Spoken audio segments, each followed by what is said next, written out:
What up, guys? Welcome to another 2 Minute with Tony.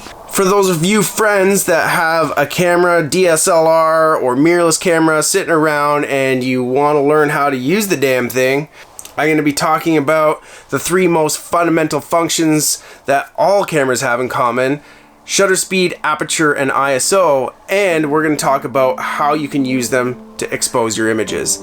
Let's get started.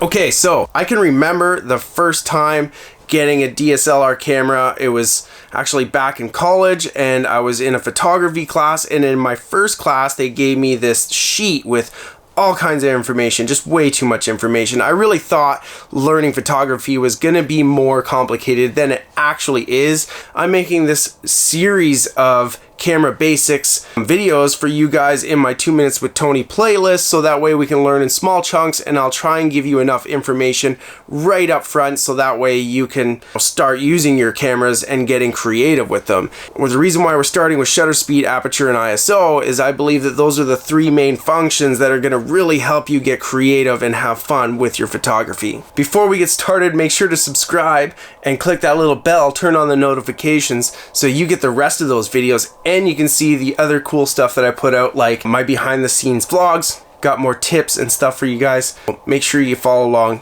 check that out. Let's get started. Let's put 2 minutes on the clock right now. Exposure is simply how bright and dark your image is, being controlled by how much light hits the sensor in your camera. Shutter speed is simply how much light we let hit that sensor over time, the speed of that shutter. We measure shutter speed by seconds. Most cameras offer a range from 30 seconds to 1/4000th of a second. The longer the shutter speed you have, the more motion blur you are going to get, either from camera movement or objects moving in front of your lens.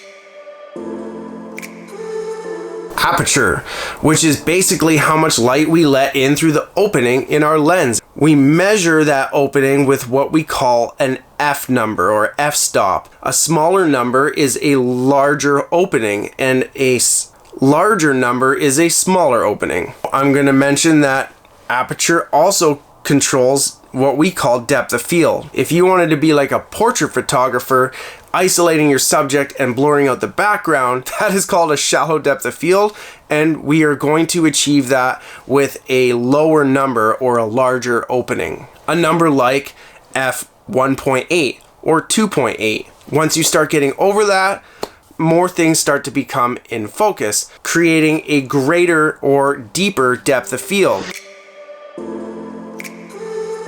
ISO. It is basically, in the simplest terms, the sensitivity of your sensor. If you heighten the sensitivity of your sensor, it will result in a brighter image. Adding too much sensitivity will cause a lot of noise in your image. I always suggest using the lowest possible ISO. Try to expose your image, balancing only shutter speed and aperture. Increase the light from outside first, and if you cannot control that, that is when you increase your ISO. Keeping the lowest ISO possible will result in a sharper, cleaner image. I hope you found this video informative and that you guys liked it.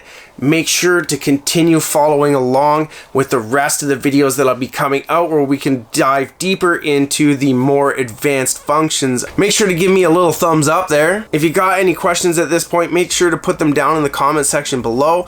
Let me know what you have for questions or what you think of this video. Link up with me on Instagram. Go check out my photos.